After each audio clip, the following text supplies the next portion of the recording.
Are you looking for the best electric scooters? In this video we will look at some of the 5 best electric scooters on the market.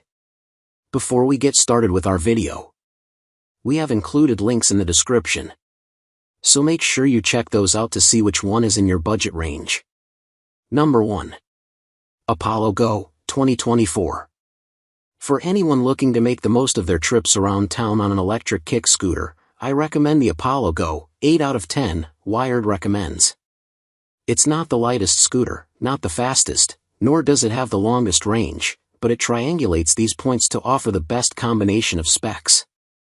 At 46 pounds, carrying the Apollo Go up a few flights of stairs isn't a back-killing task.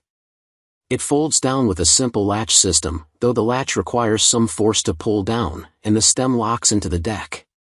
The riding experience is excellent, with plenty of power from the dual 350-watt motors. Self-healing 9-inch tubeless tires pair with front and rear suspension to offer a decently smooth ride. I also love the ability to customize the gears to your preferred speeds via Apollo's app. Don't care for the 28 miles per hour top speed and want to only ride at 15 miles per hour? Set it up in the app and you're good to go.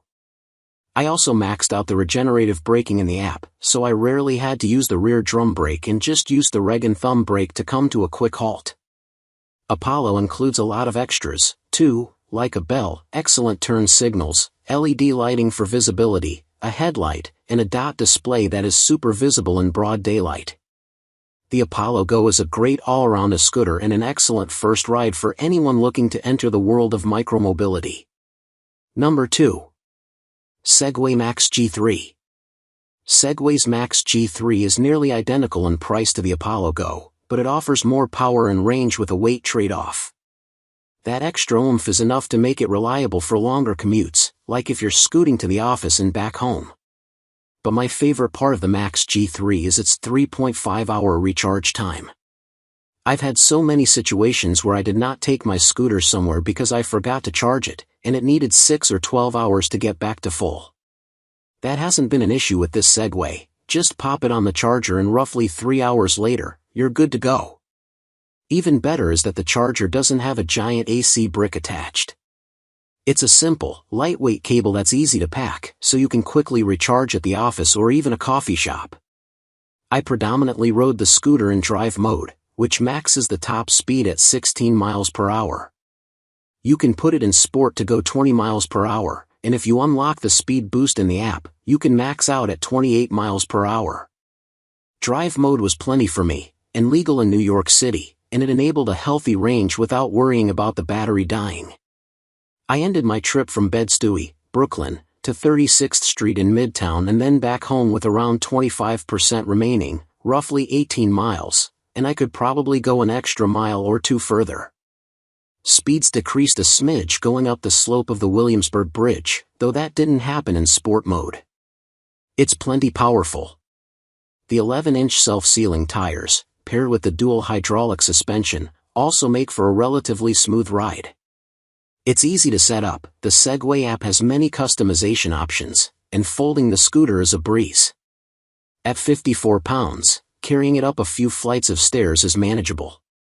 The Max G3 has built-in turn signals, which I always appreciate, and the front and rear disc brakes offer adequate stopping power.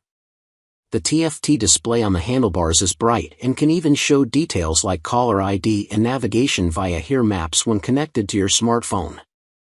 I like having the option, but Here kept offering routes without bicycle lanes, so I just stuck with Google Maps on my phone. Number 3. Segway Ninebot F3 electric scooter. The Segway F3 checks off a lot of boxes.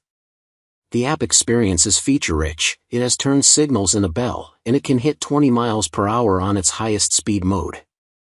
It's also not too heavy at 42 pounds, yet still maintains 10-inch self-sealing tubeless tires that do a decent job of making bumpy roads feel less harsh, aided by front and rear suspension.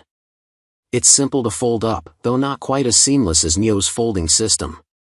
The display gets nice and bright, and the hydraulic brake comes to a quick stop. It's very comfy to ride, and it has just enough power to climb some small slopes, though your top speed will drop. These conveniences come with a sacrifice: range. It doesn't go as far as the Apollo Go or Niu KQi 300X, see below, both of which have dipped close to the MSRP of the Segway F3 during sale events. I eked out a little more than 10 miles, though most people should be able to get closer to 15 or more. When this scooter eventually goes on sale, I think it'll be a much better value at, say, $600 instead of $850.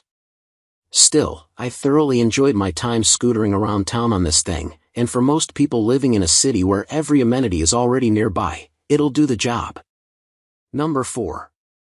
Niu KQi 300X. Niu's KQi 300X is an all-terrain upgraded version of the older KQi 3 Pro, which was my top recommended scooter for some time. This model has a just as easy-to-use folding mechanism, and when you fold the stem down, it locks into place at the deck automatically. It weighs a bit more at 49 pounds, but the stem is thin, so it's easy to grasp and carry up a flight of stairs.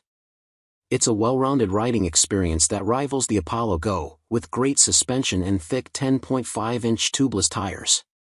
The dual-disc brakes come to a quick stop, though I set the regenerative braking to the max and relied on it most of the time. I rode the Williamsburg Bridge in Brooklyn back and forth, and it hardly skipped a beat. By default, it goes up to 20 miles per hour, but if you pair it with the Niu app, you can unlock the fastest 23 miles per hour speed. The range is noticeably better than the older model, and I measured this while typically riding at its top speed, meaning if you limit the speed, you'll be able to go further. My only gripe is that there are no quick speed modes to cycle through on the display. You're stuck with eSave mode, which goes up to 10 miles per hour, and then the default mode, which goes up to 23 miles per hour. In the app, you can enable a dynamic mode that lets you set a custom speed, but weirdly, when you switch to this via the display, it flashes eSave mode to indicate it's turned on. It's not very intuitive.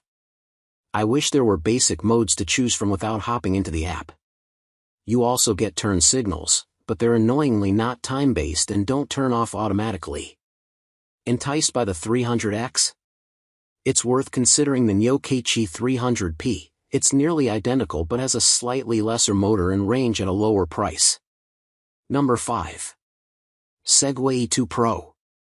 The Segway E2 Pro isn't going to get you very far.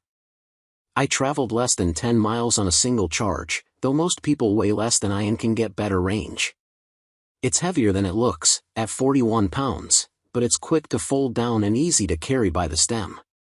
I've had no problem trotting around my neighborhood with this scooter and its 350-watt motor, which has a top speed of 15 miles per hour and does a decent job on small slopes. It's fairly steady on bumpy roads thanks to the 10-inch tubeless tires, and the front drum brake and rear electronic brake reliably bring this vehicle to a stop fairly quickly.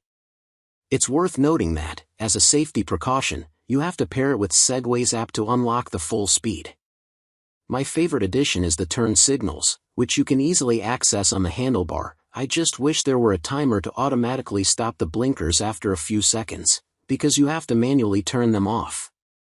Overall, the E2 Pro is a nice upgrade pick over the E2 Plus, which was my previous budget recommendation. If you're looking to spend very little, take a look at the Niu 100P, which I talk about further below. It costs around $379.